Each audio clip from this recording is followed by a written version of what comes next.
Afternoon and welcome everyone. Today is Thursday, May 23rd. It is now 3 p.m. and we will commence our study session. Our topics for today are informational update on library programs and partnerships and an update on the proposed bundle text amendments to Title 25 zoning. Which item will we have first, Mr. Howman? We will start off with the library programs and partnerships. So ask Gary to kick it off. Hello, Mr. Gary. Good afternoon, Honorable Mayor and Council.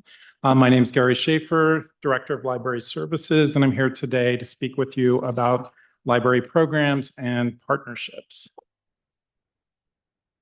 So we'll be covering the strategy that underlies these partnerships and programs, along with them, and then a quick summary.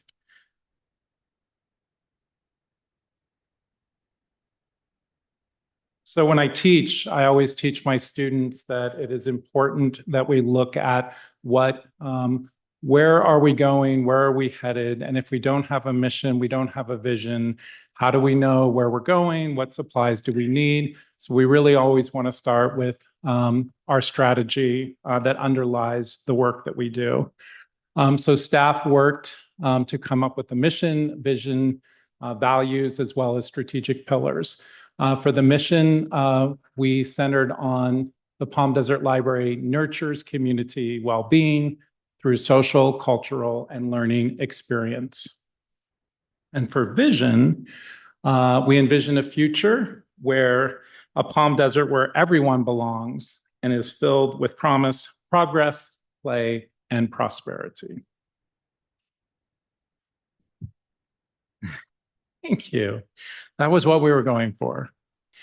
So as we look at the 6 pillars of our strategic plan, they center on creating community and a sense of belonging, enhancing connection and collaboration, as well as celebrating arts and culture, whether promoting economic development, whether they are for individuals or for small business owners, providing the resources for youth and family, as well as fostering literacies, whether that be computer literacy, financial literacy, medical literacy, whatever that literacy is that someone needs today that perhaps they didn't need yesterday. As we look at our values, they include curiosity, discovery, exploration, imagination, health, and happiness.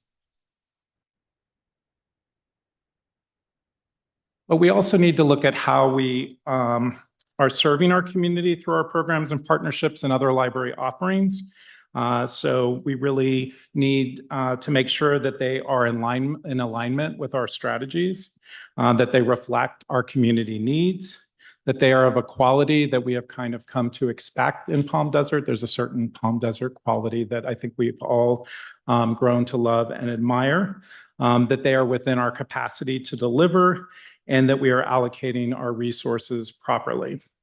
And most of all, we want to guard against duplication. We don't want to be providing something that someone else is already doing. We'd rather direct people to them and support that service or that nonprofit.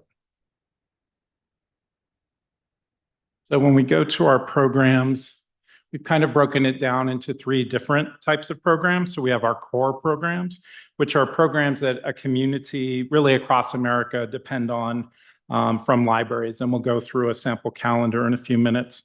Then we also have community-driven programs, which are programs that enhance the unique experience of Palm Desert. And then finally, special events or unique programs, which are one-time offerings that are fun, engaging, but also build community.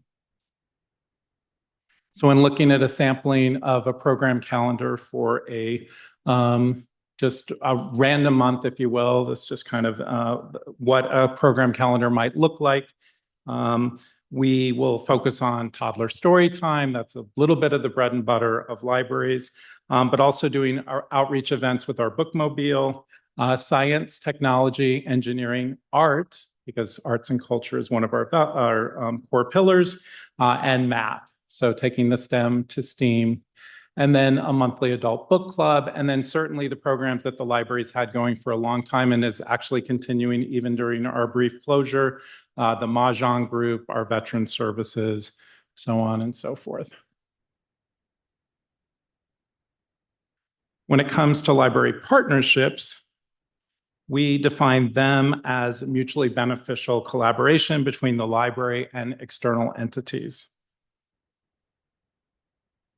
So types of partnerships are really, we look at the relationship between the library and each partner, and they're unique. What works for one partner doesn't necessarily work for another. And community partners really fall into one or more of the following categories. Those are supporting or funding, service, outreach, and then initiative partners or donating partners. And they may be a one-time collaboration or a long-term arrangement or engagement. In summary, library programs are strategically aligned and community-driven, while library partnerships are also strategically aligned and mutually beneficial. I'm happy to answer any questions you might have. Thank you. Will this PowerPoint be available on one of our many websites? We will include it there. Good suggestion. My question to you is, what has been both the most rewarding element so far and the most frustrating element so far? What do you still need? With the library, I think it's been rewarding to see the city really come together around an initiative like this. I mean, it happens often, but we literally had a meeting earlier today. Every single department was represented, and we do that every week. And so I think that's been the most rewarding part, because I get to work with everyone across the whole city, and not necessarily all departments get to do that. Frustrating is more just the, it's a new service, new offering. So getting into the library, the college library, or the library at the college that was clearly, we can see, under-resourced. And so getting that shipshape is taking a great deal of effort by our Public Works Department and contractors, but I think we are getting there. So Thank you. I you appreciate bet. that. Anything else? All right. Well, thank you so much. Thank you very much. Mr. Heilman, who will be presenting the next topic? We'll turn this over to Richard to introduce. Good afternoon, Mayor and Council. For the record, Richard Canoni, Director of Development Services. The item that we're bringing forward today are related to some staff-initiated zoning amendments. But prior to bringing those items through the public hearing process, we wanted to bring it to a study session so Council was aware of what we were proposing. And so Nick will go through the first two items, and then I'll take the last item regarding our cannabis zoning. Thank you, Honorable Mayor and members of the City Council. Nick Maloney with the Planning Division. So this first item that'll be included in the zoning amendment is more of a cleanup item to address a prior omission, which was the removal of the allowance for auto sales within the freeway commercial overlay zone. That is an overlay zone that's generally applied to commercial areas located near the I-10 freeway and identified on our zoning map. So this would, in essence, institute that land use, but also with some modifications that are in line with recent changes that were done in the broker's report. So outdoor auto sales would be proposed to be allowed with a conditional use permit, and indoor auto sales would be allowed with an administrative use permit, which would be approved by a city zoning administrator. This next item is another cleanup consideration for the design review section of our ordinance. The original intent when that was adopted was to have ARC review second-story homes and additions and implement specific standards to that. When it was codified, there was an error in the headings, which changed the intent. And I believe it was at the ODS meeting, one of the council members pointed out that that was a little unclear. So we're going to go ahead and fix that so it's clear and fits in with the original intent. And that concludes my presentation on these two proposed amendments, and we'll turn it back to Richard for the discussion of cannabis policy updates. If you recall, we had an item in front of council, I believe it was on January 11th, where we had some recommended changes to the cannabis ordinance, primarily with prohibiting manufacturing within the city, and cannabis manufacturing, and the direction was to go ahead and move forward with that, as well as provide for a definition related to micro business. As you're aware, from that time to where we are today, we've had a couple of revocation of licenses to the manufacturing businesses. One was revoked, one surrendered. One of those CUPs we ultimately modified because they surrendered their manufacturing but kept their distribution license. So that was a modification of the CUP. And then within 3 months, we were back with a revocation hearing of that distribution license due to their failure to comply, not just with city code, but also with state law. And so again, as we've kind of reassessed a lot of this and understanding kind of what I brought forward initially, where there's 3 DCC inspectors assigned to the 5-county area, there's a lot for staff to regulate when it comes to these facilities. And given that we don't have any of them right now, some of our recommendation really is to continue with not having any more of those and really sticking to the 6 retail facilities that we have. And so that's sort of the first recommendation, is to go ahead and prohibit testing and research laboratories. We have none in the city. Commercial cultivation, we have none in the city, standalone. Manufacturing, again, this is still continuing with the prior direction. We do have 1 existing CUP still approved. We did bring forward on Tuesday an item to Planning Commission for revocation of that CUP. The item was deferred, and we'll be meeting with, we'll bring it back when staff is ready, but we'll be meeting with the applicant and their attorney to see if there's a possible modification, or we'll continue with that revocation. So that one is still in limbo. And then distribution licenses or standalone distribution facilities. We have none now in the city that PNS Ventures closed that facility. And so our recommendation would be to prohibit those. The only exception is there was a what we'll call an accessory distribution license permitted in association with Royal Highness retail here on 111. That was done in, I want to say, 2022.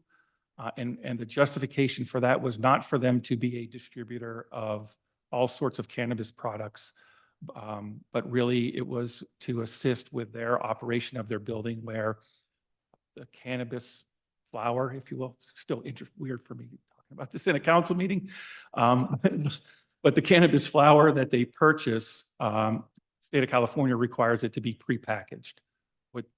What they amended for was to allow to get their distribution license so they can buy the bulk flower, package it at their business, and then sell at their business.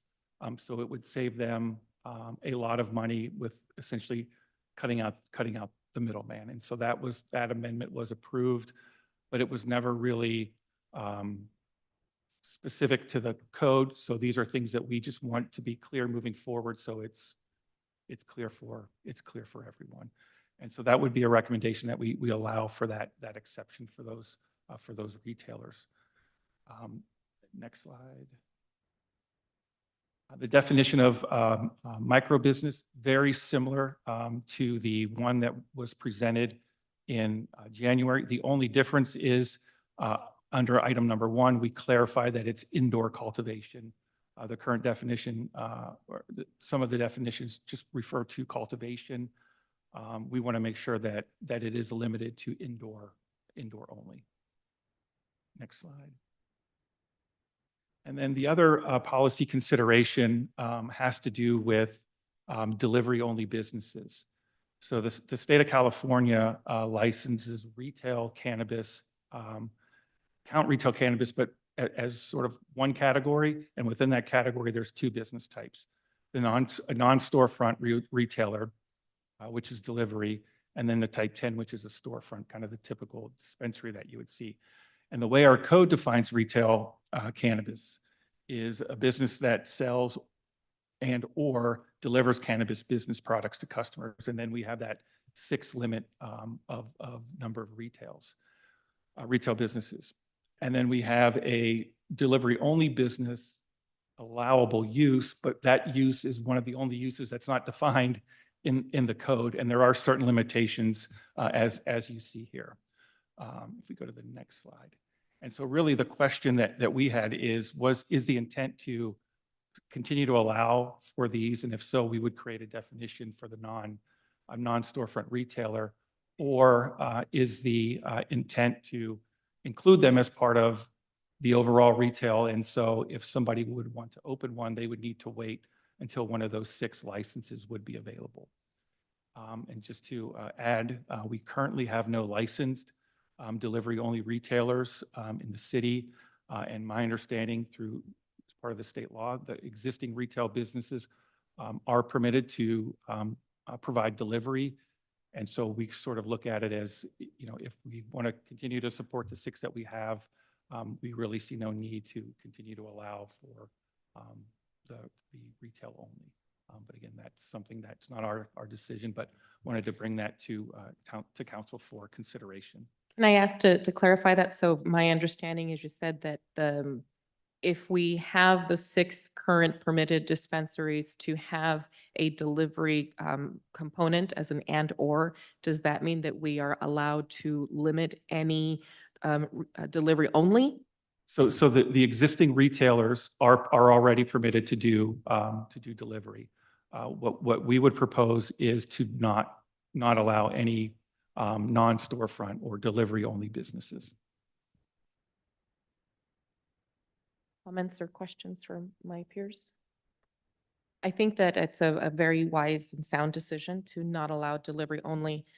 Recently had a resident reach out and say that her 15-year-old grandson lives with her, and he was just gotten out of an inpatient facility for his substance use disorder of cannabis. He was able to order online for a place that was listed as Palm Desert. So I reached out to staff to verify this was not an actual Palm Desert business, and they delivered to a 15-year-old. No ID check, no adult presence required or anything. So I think we would be doing our community a favor by ensuring that we only have people that we trust and can regulate with those storefronts where we have a relationship with those retailers and can maintain compliance. So I support the idea of eliminating the opportunity for delivery only. Agreed. Quick question for Nick, actually. We do have one car dealership down by the interstate, don't we? CarMax? Yes, that CarMax is located in a zoning designation that's service industrial, which allows for auto sales. It doesn't have that same freeway commercial overlay applied to it. Got it. Thank you. I believe that may be it. Thank you so much. Appreciate staff's time and effort into the reports. Anything else, Mr. Heilman? Not at this point. We'll take a break till 4. Yep. See everybody back at 4. Thank you.